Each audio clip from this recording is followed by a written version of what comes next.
Ignite 2022 just wrapped up a couple days ago, and we're going to be talking about a lot of the stuff that was announced, a lot of the products that were introduced on our corporate channel on October 20th at noon Eastern.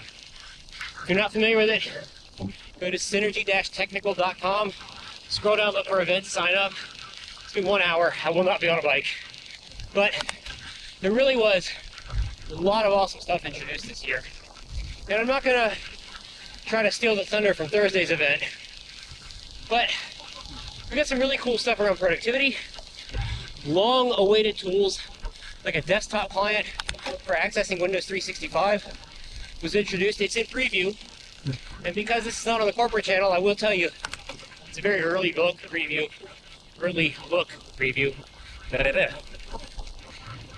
It gives you the same functions that users would expect to have traditionally on the web version, where Windows 365.microsoft.com, but so far it doesn't yet integrate into the Windows 11 desktop switcher. It doesn't yet allow you to do the boot to Windows 365. The thing that's missing that hurts me the most is that it doesn't yet support multi-tenant access, where I can take user accounts in multiple environments and put their Windows 365 devices into a single view. One of my favorite announcements was Edge Workspaces. I really don't think this one's going to get a lot of love out in the larger community. It seemed like maybe something that wouldn't draw a lot of attention or excitement, but I'm really over the moon about it. I love tools that put the definition of work back into the hands of people who are doing the work. As an IT admin, I want to do as little as possible to make users as successful as possible, which means I don't want to do things like defining the default website experience every time a user opens a browser. I feel like that's a responsibility that belongs to a business, belongs to a manager, belongs to a department. And Edge Workspaces allows people in your organization to take groups of tabs, bundle them together, and distribute them as already open experiences, not like a static list of links that users forget about or that don't change over time as the needs of the business change. It's also updatable. So as the needs of the group change, the tabs change. It's beautiful. It's so simple. But the way that I would have had to do this before would be through like a GPO or an Intune configuration profile. And the problem with that isn't that it doesn't work. It's the second you hand it over to me in IT and make me do it, that's a change control process. If I can hand it back to the business, let them own it, there's no change control. It's much easier for users to make business level changes. The fact that the tabs are already open means that users don't go hunting around looking for what it was they were supposed to be able to get back to. It's just there, they have it all the time. Love it.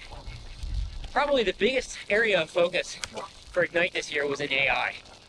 There was so much that was demonstrated with advances in digital twins, with the concept of using a neural processing unit in a computer to offload the processing requirements for things like Teams background blur and voice focus, which if you didn't see Panos' keynote with that was some pretty solidly cool stuff. Having a guitarist stand right next to the computer and being able to 100% isolate out the sound of the guitar while taking no tax on the processor or memory was amazing. But it was dwarfed by having the audience freak out behind him and have that completely dialed out. And to actually be able to hear the panic in the engineer's voice as they were testing it live in production was really cool. In order to do these things at the computer level, the thing that I think was missed by a bunch of folks was that there's functionally a new chipset requirement, the neural processing unit, that will take all of the processor memory footprint off the computer's AI computations and put it into this dedicated chipset. Now, obviously, that means there's going to be a new arms race in PC designs. And it's no accident or coincidence that Microsoft introduced new Surface devices that already have that device in. But I think the question that's going to be everybody's mind is what the heck to make of this Syntex thing. I'm doing the research right now, hoping to have your questions or answers to your questions by the time we present this thing live. So much to see, so much to talk about. I'm not even getting into the advances in Viva, which there are a lot. And it's pretty clear at some point, just like we've done with Intra and Purview, I'm gonna have to go back and do a full session looking at nothing but Viva. Oh! And one of my favorite products got to keep its name. In fact, got reinstated as its name. Endpoint Manager is gone. We're back to Intune, baby! Microsoft Intune, one of the oldest Microsoft cloud solutions, is now the official name for Microsoft's flagship device management solution.